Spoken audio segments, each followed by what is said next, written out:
You're watching The Experience, Comic Culture and Sales, streaming live daily to Facebook, YouTube, Twitch, and Twitter.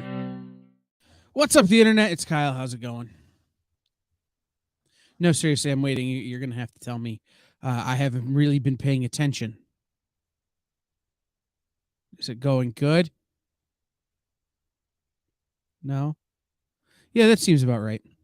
This is In Stores This Week, where we talk about comics that are in stores this week. So Dan and Jay are here, and we're going to talk about books that are in stores. And I'm going to try to pretend like I know what day it is. So, yeah.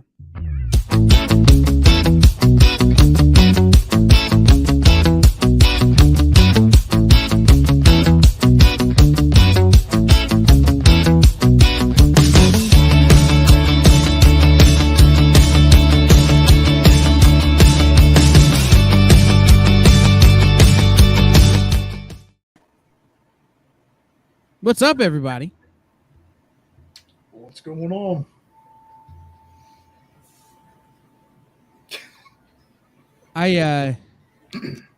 When I was making jokes before about not knowing what day it is, it's a real thing. Like, I've really not been paying attention to the world because the comic industry made me sad yesterday and the day before. So I've just been watching Sandman and trying not to think too much. You're on a Tuesday night show, and you showed up on time. So ask Jay. Even when he's the nights he's working, I'm still here because I'm never sure if I'm supposed to be or not. So I always just show up for fear of not being here when I'm supposed to be. So Kyle, tell us what made you sad. The C2E2 story. Have you heard the controversy coming out of the C2E2? About a particular creator? No, about a particular variant. No, I haven't heard that one. So at C2, there was a variant done. It was a store did an exclusive of Ultimate Fallout 4.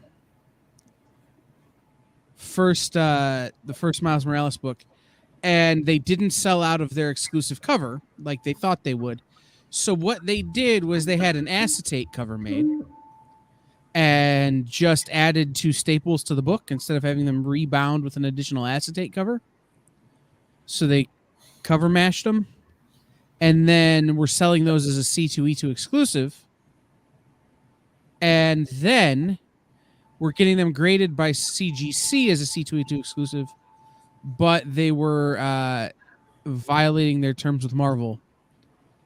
And it turned into this whole big thing about false collectivity, you know, what is and isn't a variant, what is and isn't legal.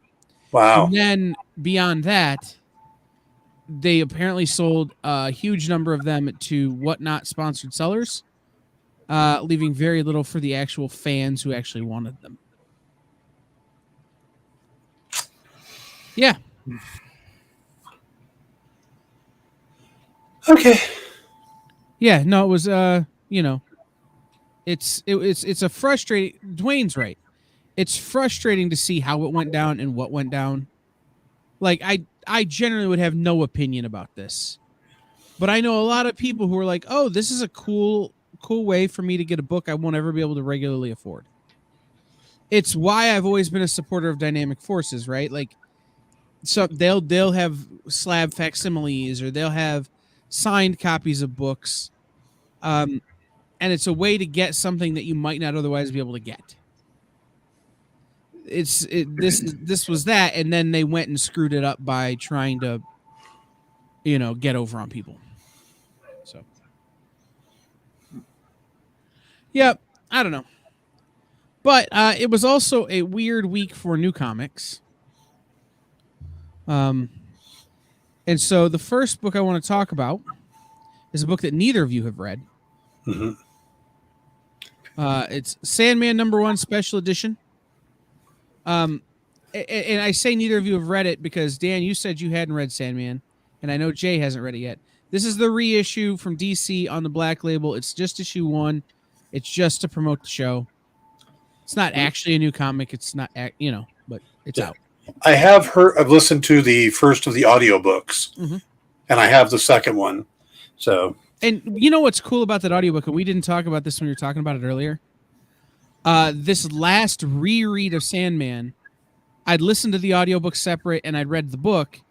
I decided to do them together. mhm. And with the exception of times when Neil Gaiman as the narrator has to narrate the panel, Yeah. it's like a word for word. It's really well done and really true to the original comic. So I would say listening to the audiobook is as informative as having read the book. Mhm. So, Yeah, I thought the audiobook was fantastic. one of the best audiobooks I've ever heard. Yeah, I mean, a full cast production. Yeah, it's right up there with the full cast production of American Gods. You know what I bought the full cast production of to listen to on the plane while I'm traveling this week? Hitchhikers, or not, Good Omens. And then I had already had and hadn't started the Hitchhiker's Guide. So I'm going to see how those are as full cast recordings. All right. Hey, Jay, we got is that a new headset, or are you just happy to see Alan? The answer is, Alan, and I can answer this for him. He's just happy to see you. Yeah. Hey. All right. Let's start with the actual books this week, and we'll start with a trade, because I know none of us actually we didn't read this as much as we read some of the other things. I did. I read the whole thing. You read the whole thing. I read the whole thing. Jay read a whole trade. I'm proud of Jay. I couldn't help it. I'll start this one off. I have not watched WWE since like right after the Invasion storyline. Like I'll watch indie wrestling and old NWA TNA and some AEW and NXT and things like that. But as far as Raw and SmackDown, haven't watched that in years. But I will say this. I do love the New Day. I love these guys. It was a team that was just kind of put together that nobody thought they were going to do anything really. And they turned it into something great. Their entrances at WrestleManias are always amazing. This was like, I don't know if y'all have read Dirk Manning's Butts and Seats, the Tony Schiavone story. This is kind of like that, but a lot more fiction. Man, I started reading it before I knew it. I was like, oh wow, I'm 70 pages in. I might as well finish it. I really enjoyed it. I really liked it. Yeah, so I read this as it was coming out because at the time, the New Day were the only interesting thing at WWE. Might still be true. Don't know. Stopped watching WWE in favor of a better wrestling show. That being said, I have been a Kofi Kingston mark since his gimmick was being Jamaican. And that's because I met him when I first started in radio. I had to work an event. It was him and a guy named Jimmy Wayne Yang. Yes. And we met and we did an appearance at a Hooters. That's awesome. Like, none of us wanted to be there, and the food was terrible, and we just sat in the corner and ripped on everything. Oh, it was so much fun. It was just like, you know that if Stadler and Waldorf went to Hooters, it's what that was. Like, or it was MST3K goes to a wing restaurant. So I've been a Kofi fan for a long time. Xavier Woods is great, and he's on G4 now. And Big E deserves to not have his neck broken. But this book was super fun when it came out. They've been a super fun gimmick. WWE didn't know how to handle comedy at the time. Still really doesn't. So they never got used properly. But this was a fun series that was over fictionalization of an over the top gimmick.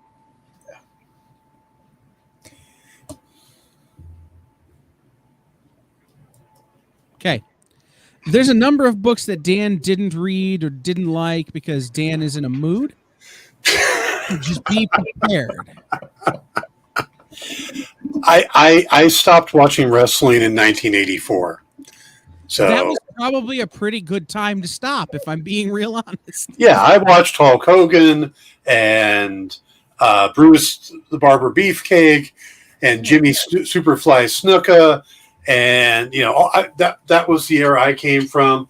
Hacksaw Jim Duggan. I mean, yeah. So I'll give you a small indication as to how into wrestling I am. I am good friends with Brutus, to the point where we will, when we're at the same convention, we'll work it out for him to chase me around the convention floor with the shears to drum up business for his booth if it gets slow. And like, he's trimmed my beard live on the internet several times.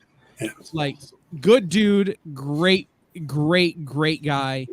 And he's a lot of fun. And you can meet him, and he's super willing to talk to people and take pictures and do all that kind of stuff. Yeah, I watched back when Roddy Piper actually wrestled and had the Piper's Pit. So before he, got sick? Yes. Anyway, and before They Live, and before the other movies he did, and right. Yeah. So we had some questions and comments earlier that we should address real quick. Okay. Bye. Well, Mark, I'm from Texas. I'm in Texas. Miss Jen at Space Cadets is actually my local comic shop, to answer that question. Okay. I don't know what just happened. My whole computer just closed Chrome. So what was the question, Jay? What were you answering? Mark had asked where we were. He knew that Dan was in California. I am in an undisclosed location in the Midwest. I come from a land down under. Yes. Where women go and men blunder. Can't you hear the thunder? You look nothing like Colin Head. Well, first thing I got to do my eye. It's true. Also, that is, in my opinion, of the hits, the worst of his hits. Like, Waiting for My Real Life to Begin and Overkill are such better songs. Oh, yeah. Okay, so Ed says he's never read Sandman, but he tried to watch episode 1 and it was a slow burn. Ed, you have to understand that Sandman is about the story, so it's going to be a slow burn. And it's super dense. It ain't for everybody, and it never has been. Yeah. And in this adaptation, really, it's the thing I hate about all the Marvel movies. They're doing the opposite of. So, is Sandman based on Wesley Dodds, a.k.a. Sandman? Kinda. He's involved. Yeah. The lack of competition really hurt WWE in the last few years. It's like, what? No. Since AEW has come around, WWE has gotten a lot better because they've had to actually compete. And now that Vince is gone, it's getting infinitely better. Favorite Marvel and DC characters, the Sandman, Kingpin, for me, Daredevil, and the Green Arrow. Yeah. I almost said Green Hornet just to be a troll.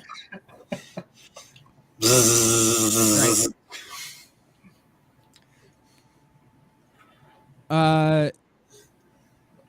If we don't keep reviewing, we're not going to get done. But last time I went was 6 years ago. Yeah, I went from 95 through 2016 straight, and I haven't gone the last couple of years. And Jay just went to his first convention a few weeks ago. So, yeah, a baby con, just a little one. I wasn't really a baby. He jumped right to toddler con and Comic Palooza. Yeah, but compared to San Diego, right? Well, every convention's a baby compared to San Diego. So, like, San Diego is a giant. Yes. Yeah. All right. Next up, Dungeons and Dragons Annual 2022. Owlbear. Yes, Owlbear. I will say this for this book. You ever be reading a book and have somebody distract you and you can just never get back into it? Yeah. That was this book for me. It was, I was into it. I was enjoying it. Something came up. I went back to try to get back into it and just couldn't. I like the first story in here. This is Jim Zub. Jim is really great with Dungeons and Dragons. He does a line of books, companion books for them. So if you've got children who play Dungeons and Dragons, Jim does this whole line of books that's really great. I actually bought a set and allowed my players to have them as part of their characters to help out to move the story forward sometimes. He really is good at writing a good Dungeons and Dragons story that doesn't feel like a dungeon. It's in that world, but it doesn't feel like, oh, they're just writing a game out. It's a good story. It's got some neat stuff to it. The art's really cool. I love the fact he uses an owlbear. He introduces this rabbit character named Harrigan. You get the feeling that there's going to be more with these two characters.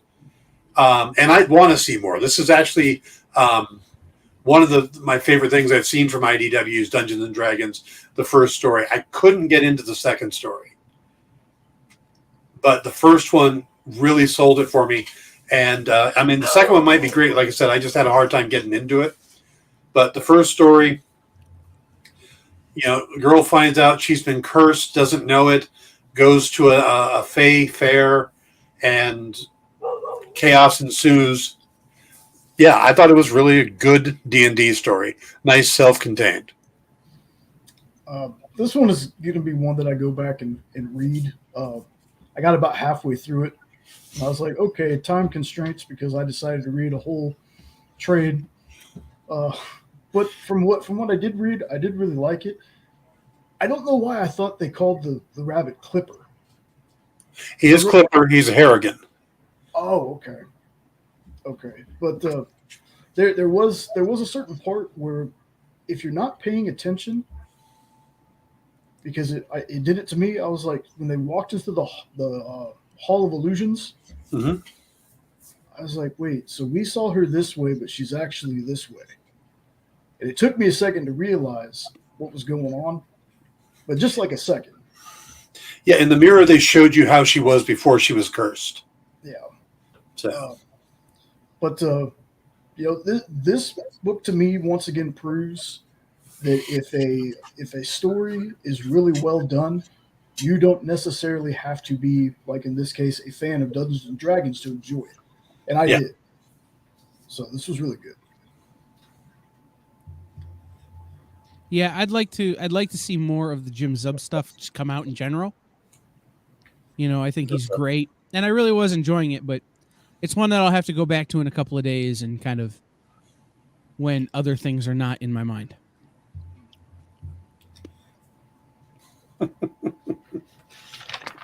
David Avalon continues his tear through classic horror. They already did Psycho, and then they did The Shining. Well, it's time for Aliens as Elvira pops up in the middle of the Nostromo. I believe that's the pronunciation. And again, the fourth wall breaking, the writing himself in, or her actually recognizing, and the fact that I know that when these comics are plotted, David actually talks with Elvira or Cassandra to work them out together. They pitch them back and forth. So I think that is awesome. But she actually, you kind of get that feeling when she's like, oh, David didn't bring the alien into halfway through the book. That's more of a strength than I expect from him. Again, it's really fun. And it's just continuing. So it looks like we're going to go on to, Freddy and those books next. So if you are a fan of the movie Aliens, of horror in general, and Elvira, this is so well done and just so much fun. So, yeah, I mean, first off, I love this book. I love every time we get a new issue in. Second, I love an elf joke. Yes. Yes, that was the jokes in this book always land for me. Mm-hmm. I like the name game they did where they called Ash, Cinder, and Dallas Houston. I thought that was pretty funny. Yeah. Houston, we have a problem. Yeah. And then there's a super adult joke that I won't repeat on this show because it's a family-friendly show, but I laughed and I was like, oh, wow. But I thought it was hilarious. I can't wait for the next issue. Elvira's going to end up in one of my favorite franchises, which is Nightmare on Elm Street. I just love this book. I can't wait for the next one. Yeah, it's a no from me, Bob. Oh, I'll be honest. I don't remember the first 2 books in the series, which may have something to do with it. Wow. I'm not saying I didn't read them. I'm just saying I don't remember them. Like, I remember having the conversation about David Avalone and her working together, Uh-huh. but I don't remember having read the books. Like, I remember tertiary parts of the series, but not the series itself. And so for me, it just kind of was like, okay. It read like a misplaced one shot without having that background. I think having had remembered the rest of the series would have helped a ton.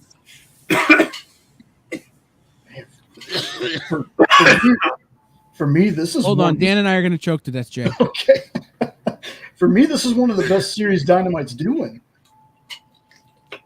Right, and I have no problem accepting that as true, but it missed for me, and it, like I said, it felt like I was missing context.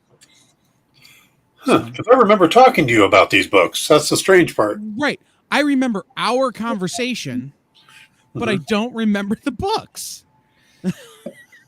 And I wonder if it's because this is a once a month and everything else from Dynamite seems to come out every damn week. Could be. You know, and so it's gotten crowded out by weird facts about copyright law that I've been learning this week. And What if it was Red Sonja in Horrorland? Would you remember that better? at this point, probably not. So Anyway, please hit the like and subscribe buttons. yes, absolutely. There were parts of this that I thought were funny standing alone. I think if it were, again, like if I was watching this like a television series or reading it like as a trade, I think it would have felt a lot stronger to me. Yeah. I can see that. Now, and this is actually a continuation from the previous series where she meets Vincent Price, because this is her trying to get home from the adventure with Vincent Price. Which wasn't one of my favorite series either. Oh, see, I thought that was funny too, and because they jumped through all the Vincent Price movies. Right. And I'm not a huge Vincent Price fan. I prefer Peter Cushing, if you're gonna go with old horror guys. I don't know if we can continue doing this show, man. That's fair. I can go home. I got tacos. No. Then I'll leave. You're already at home. I've got pizza. What kind of pizza? We usually get 3 kinds. We get a pepperoni, a thick crust pepperoni, and then we get a chicken barbecue, and then there's a ham and pepperoni.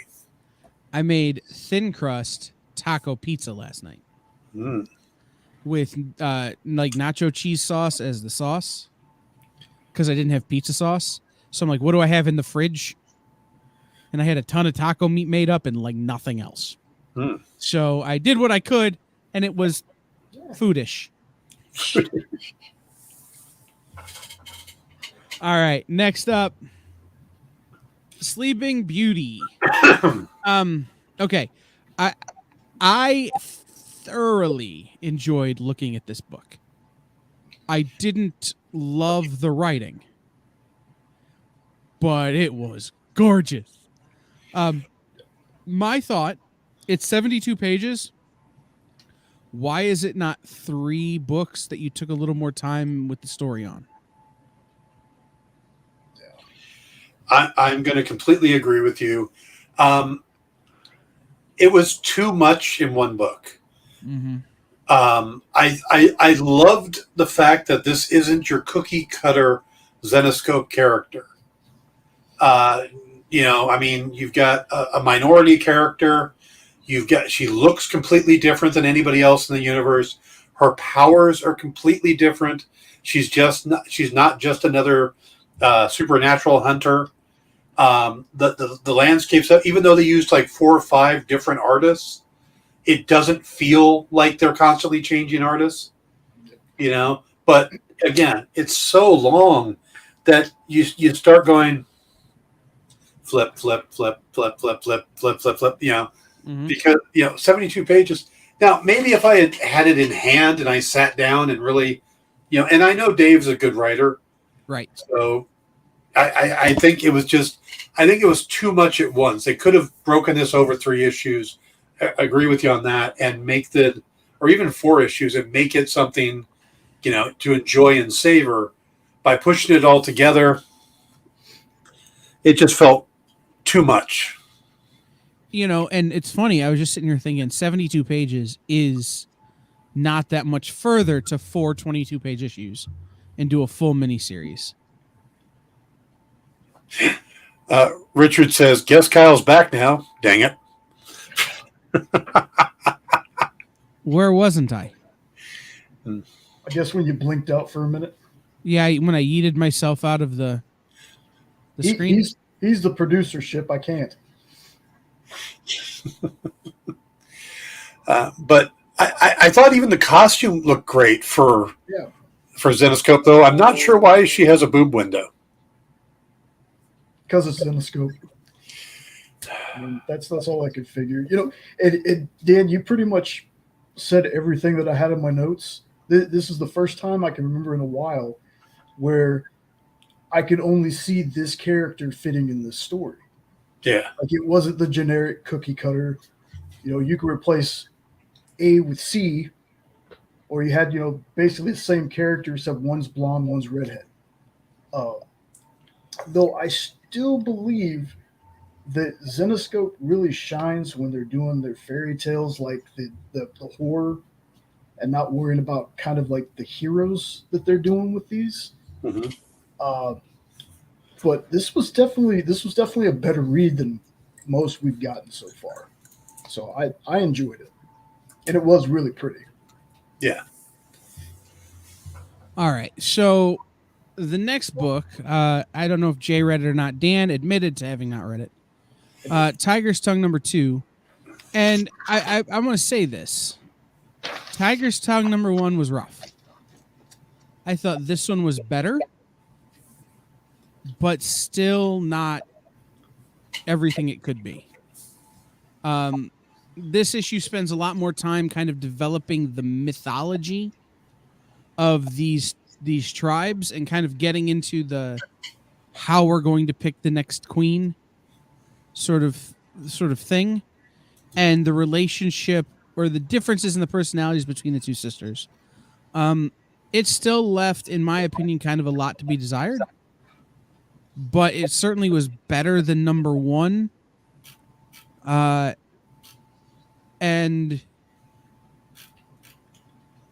I will say that it's one of those things that maybe this is one, if you'd have done it as a 72-page oversized, done the first 3 issues, maybe that would have helped it.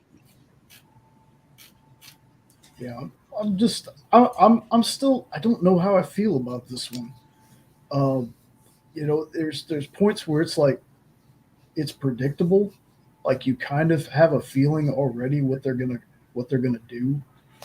But then you have what happens at the end, and you're like, what is this? So, I mean, that part to me was intriguing. But I don't know. Maybe they might do something with following issues, but this might not be one that I want to continue reading, honestly.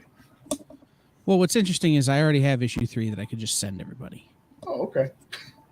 Like, they sent us the first 3 issues straight up to start. And that to me was kind of a sign, maybe, as to what it was. That, here are 3 issues. Oh, so I'm going to need all 3 of these to decide whether or not I'm going to order this book? Okay. Did you read all 3 at once? No. Oh, okay. Yeah, Dwayne, this is from Mad Cave Studios. It's a super small publisher. The big book that they've been known for is Nottingham. That's really, and they had one, Battle Pugs was with them. That came out a while back, but they're just sort of kind of cracking into that get noticed realm.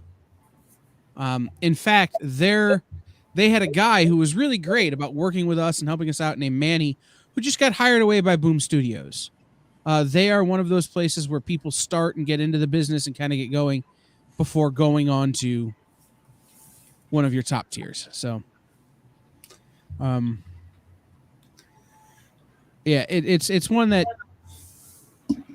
it came out, and they're also doing Potions Inc. is another one of their books. So I think they're trying to find their footing as a company. So we'll just keeping an eye out. All right. I thought this book would be higher up on my list this week. Mind Management Bootleg #2. I loved Mind Management, and I loved Mind Management Bootleg #1. This book, for the most part, felt like a bad acid trip. And then at the end, it's just like, oh, here's this thing we're going to have to contend with going forward. And so it felt a little stilted and a little like it didn't know what it was. So I don't know if Matt Kent maybe needed to go hit the hallucinogens a little more while writing this book, or if maybe he had had too much. But either way, the balance wasn't right. I was not a fan of the first issue. I have never read the first series, and a quick skim of this one. The art is interesting. It reminded me of something when I was reading it. Now I can't remember what, but yeah, this one just doesn't do it for me. I just can't get into this series. Yeah, just what a trippy ass book. Like I will say this, and I'm about to name drop like I'm John, but one thing that I take notice of now, being friends with Dave Lentz, who's an awesome letterer, is I notice lettering choices with books now. And I got to say, one of the coolest things that this book does is when you notice on that cover, they're in like a smoke shop, a hookah shop or whatever. One of the coolest things they do is while they're talking, the words come out like the smoke. They're wrapped around. I thought that was a really interesting choice. I thought that was really cool. This is one of those books, though, that I don't know if it's too smart for me. I don't know. But I feel like I need to read it a couple times before I get what's really going on. Like, I understand it's a secret government thing and all this other stuff happens, but there's sometimes I'm just like, what? What is happening? Well, maybe it's just not for me, but the book definitely makes you think. Like, you really have to think reading some of this stuff. Yeah, I think the best advice I could give if somebody wants to get into this one is get the trade of Volume 1 first. Read that, then get the trade of this and read this. Otherwise, it's not going to make any sense. And the critiques that Dan and Jay have of it are super fair without being immersed in this world. It's one of those that the barrier to entry is super high, which is a problem in comic books. Like, if your barrier to entry is super high, your book is going to have a limited success rate. And by being super high means you need to be super high to understand this story. I mean that in every definition of the word high. Hey. All right. Next up, Hellboy and the BPRD 1957, Falling Sky. I wanted to love this story. Yeah, same. I'm a huge Hellboy fan, and I get into these, and I love that we're getting these books now and enjoying seeing more and more Hellboy. This just felt like nothing. It's like, okay, we're following the adventures of one of the members of the BPRD who seems to complain a lot, and when we get to the end and the resolution, it's like, what was this? Was this trip really necessary? So it's a good looking book. It just doesn't feel like anything to it. Yeah. I mean, usually when I see Hellboy on the list now, I'm super excited because I've read a little bit of Hellboy, but not as much as I have since being on this show. Mm-hmm. I will say this: the art did feel a bit different, and I don't mean that in a bad way. It's not the art that I'm used to seeing from Hellboy. Yeah. But I liked the story, but it felt like it was over and done before it even really got started. So I mean, not every one of them is going to be a hit, I guess. I mean, but that's super true, right? Yeah. It felt like something that should be part of an anthology, like a short story in an anthology, and instead it's an entire issue on its own. So, Dwayne, I'm gonna come back around to you. Don't let me forget that. Like, yell at me in a minute if we move on past it. But the thing about this is I love the cryptid concept, right? That this is a cryptid story. Oh, this is a because cryptids are fun and little one shots that you can do in the Hellboy universe. And living where I live, like, we're surrounded by cryptid culture. So super fun. And then it was a dinner's ready ending, right? Like, it's a boom, done. Yeah. It's this thing. And then we're going home. Yay. Like, it was not great. And I don't know if it was they ran out of pages or, what the deal was, but yeah, it just felt like this is not a book we need, or this is, again, something that you put in as a backup story, or it just wasn't quite right. But I enjoyed the story. I just thought the ending made the whole story pointless. Yeah. Now, if we start to see this character, this guy again, in more BPRD 1957 books, and he's in a wheelchair, spoilers, he's in a wheelchair, or, he becomes like Hellboy's Q. Yeah. Okay, great. This was a worthy introduction of a forthcoming character, but we don't know that that's a thing. So it makes this book seem weird. Yeah. All Or right. if he was a character established and happened to be in a wheelchair and this was how he got there. Yeah. That would be interesting too, and why he always has a good attitude. Right. So Dwayne's Pain. Sorry, off topic, but could you guys work in recommendations for younger readers in the future? I have a niece who picked up Jana and the Impossible Monsters, and she loves it. I will say this for younger reader books: Jana and the Impossible Monsters is a bar set incredibly high. That book is phenomenal. Like, as a grown person, I enjoyed that book, and I know plenty of younger readers who enjoyed that book as well. So that is a bar set very high.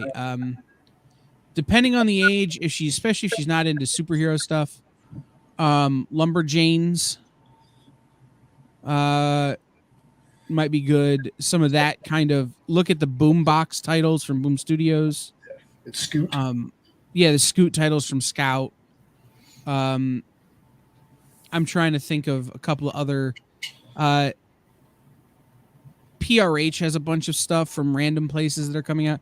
Any of the IDW Marvel stuff, which is a weird thing to say, but the IDW Star Wars stuff, the IDW Marvel superhero stuff. Yeah. That would be a good place to start. And the one thing I always recommended to young readers is manga. It's hard. I always just say, see if you can find a manga that you'll like too. Because while there are a ton of great comic books, and that's what we're here to talk about, finding a manga, generally those are things that, they can also get in and kind of transfer them from that younger reader to the older reader when they can jump back into more grown-up comics. It's a good bridge. Oh, that was the title. It's Seismic Press from Aftershock. All right. I don't have any kids, so I don't know any kids' books. Yeah, and most of the time these are what we get sent. Yeah. So. And Dan really doesn't like all ages books when I send him all ages books. They're a little too much for me. I like them. Right. We had one. Dan's like, we're going to include more Archies. We got one, and we haven't gotten one since. They go to a different email. I don't check that often. And I did it as a joke just to grab it. And yeah, but now you got to do it regular, bro. I'll start checking. All right. So next I have Vampirella Fairy Tales. I'm going to say I like this concept from Dynamite. This fairy tales concept of taking their characters and throwing them in fairy tale one-shots. Because it can be super fun ways to just interact with these characters. Keeping the kids away from Karma, probably smart. I do have a kid's book that I wrote called The Mysterious Monkey of the Monarch Apartments that's available on Amazon. And I also the Junior Detective Mystery. I wrote for Shannon Eric Denton a kid's book as well. So I have done kids' book. Karma isn't the only thing I do. Okay, so Vampirella Fairy Tales.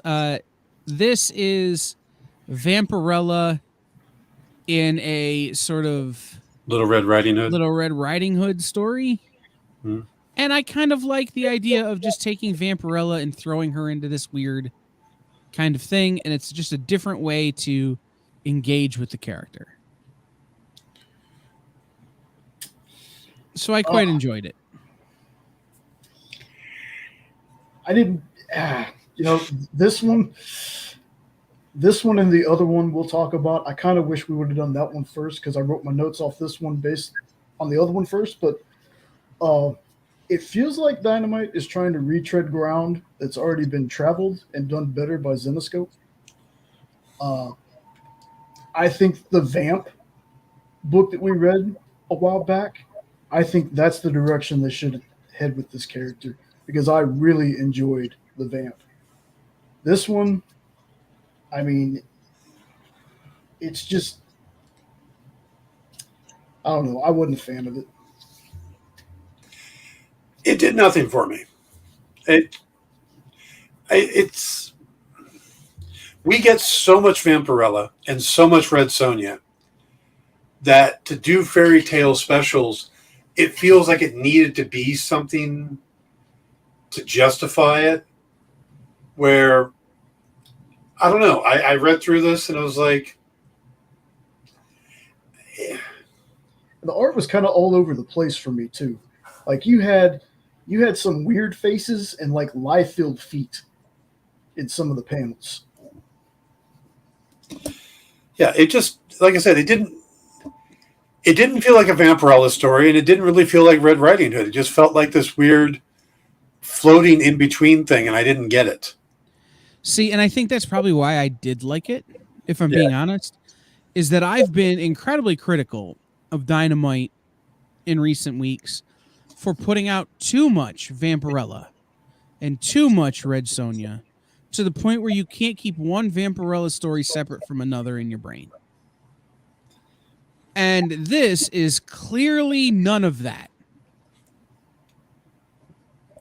You know, this is clearly just a thing. And I can go, okay, this is just a different.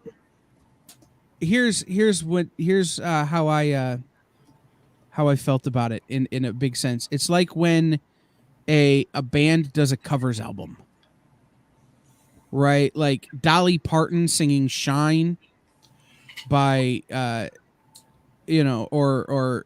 Johnny Cash, right? Sound of Silence, right? Okay, this is a different way to interact with this song. Mm-hmm. I'm not sure it's good or not. It's just different, and that's nice. Yeah.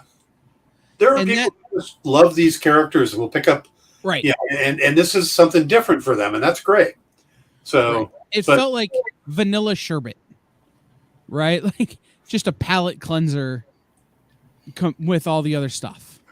So I don't know. I just, if you're, and maybe this is having come out of Zenoscope and having written a lot of the Zenoscope Grimm fairy tales and stuff. If you're going to do something with the classic fairy tales, you need a unique spin on it. And these didn't really feel like they were unique spins. They just, right. Like I said, and I'm not saying that this is better than than what Zenoscope does with these stories. That's not true. It's just like I said. It's a different take on a character we're seeing a lot of, and that is sometimes good. And it's kind of the same with the Red Sonja fairy tales one. I liked their take on the Jack the Giant Slayer story, Jack and the Beanstalk. You know, it was different, and it was a different way to interact with Red Sonja than what we've had recently. Good palate cleanser for me. Again, didn't do much for me. At least this one had a little bit more of a twist on the Jack fable. Referring to it as New Jack City, though, completely took me out of the story. That went to a completely different place. But yeah, again, it just felt a little forced. Like, we're going to put these two things together. And I don't know, it didn't feel natural to me. It didn't feel like necessary, Yeah.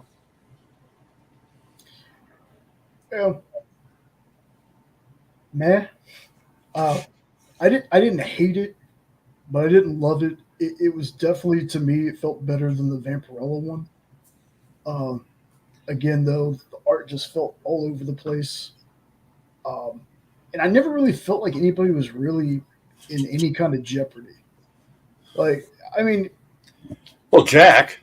Well, yeah, but and like I said, I did like the twist that they did with him. There are times, strangely enough, that I like the books where the heroes fail sometimes. Like, the person that they're trying to protect ends up getting killed, or, they get beat to a pulp and they have to retreat and, recuperate and form a plan and go. Some of these characters, it just doesn't feel like it happens, a whole lot in books these days. It's just, well, we're doing this. Everything I said is going to happen. But that's all I got for this one.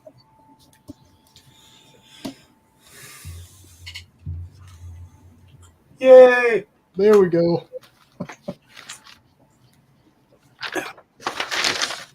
Biggest twist, didn't see the ending coming. Really? Yep. I think I saw it on the third page of this book.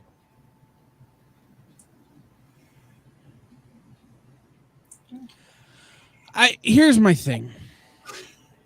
This is the best book of the week. On a week that was pretty meh. Right? Like, this is the best book of the week, and that ain't saying a whole lot. And I don't think this book was necessarily the best book of the week. Or was necessarily the best book to come out in this series. I thought it was a fine ending. It did do a great job of setting us up for the next series, which I'm excited for. Right? But I don't think it ends here.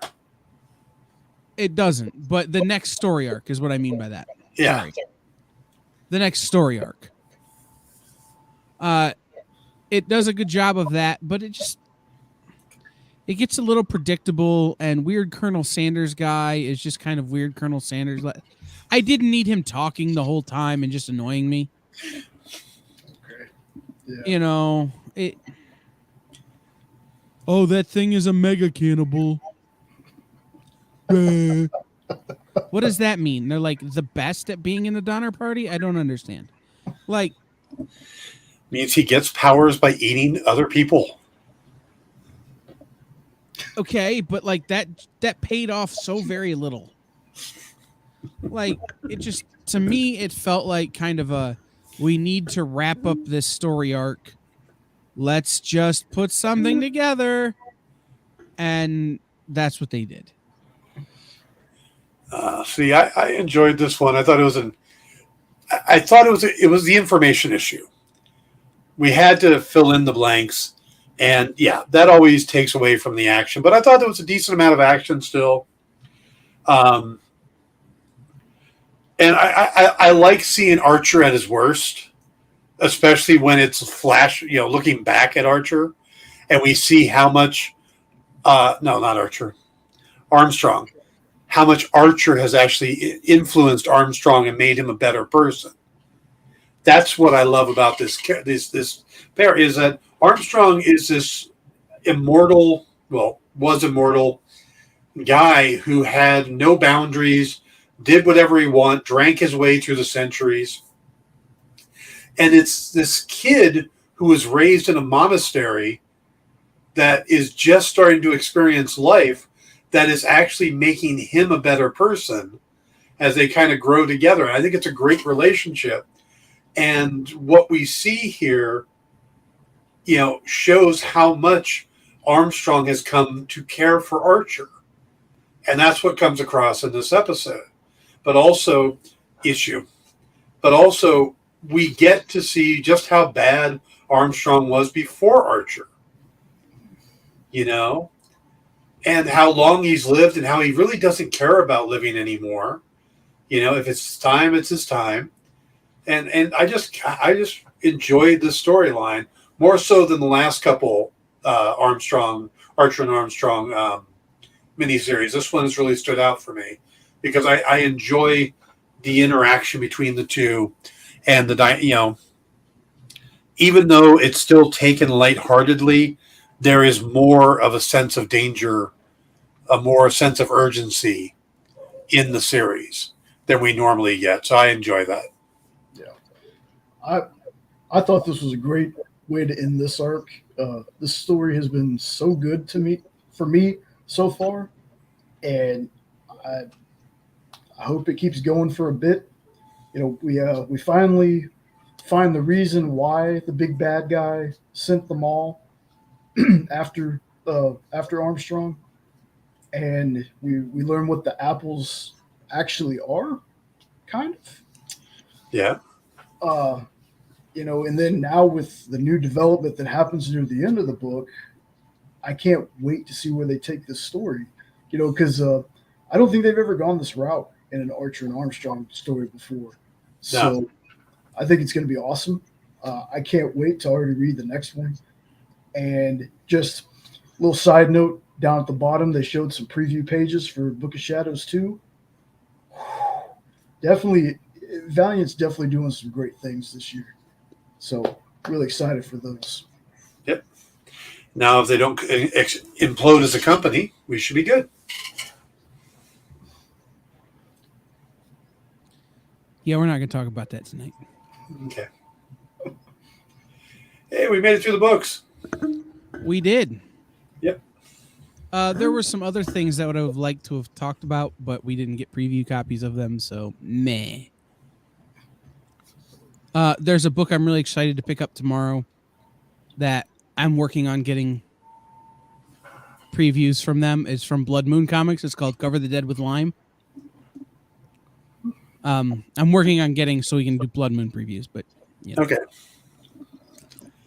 The whole reason I'm mentioning them is because I'm working to try to get them. So, if you are traveling like I am this week, head over to comicshoplocator.com. Type in the zip code of where you are, and it will tell you where comic shops near to you are. For instance, I will be visiting Third Eye Comics in Maryland this weekend. While I am there, I know that they're there because that's where Comic Shop Locator told me last time I was there.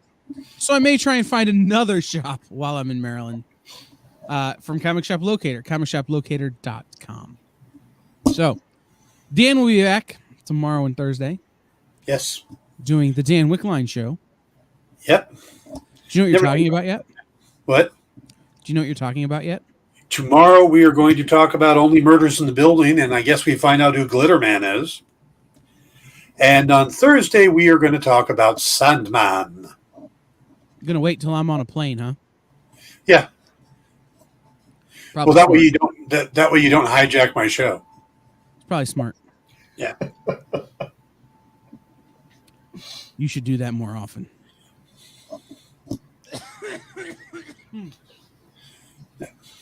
So for Dan and Jay, huh? How's that COVID going? I'm actually choking on a peppermint. I ran out of soda and my mouth is dry. So I put a mint in, and now it's lodged in the back of my throat, and I feel like I'm dying. Oh, man. So for the now departed Jay, or Kyle, it's Jay and myself. We will see you next week, and I will see you tomorrow. It's been in stores this week.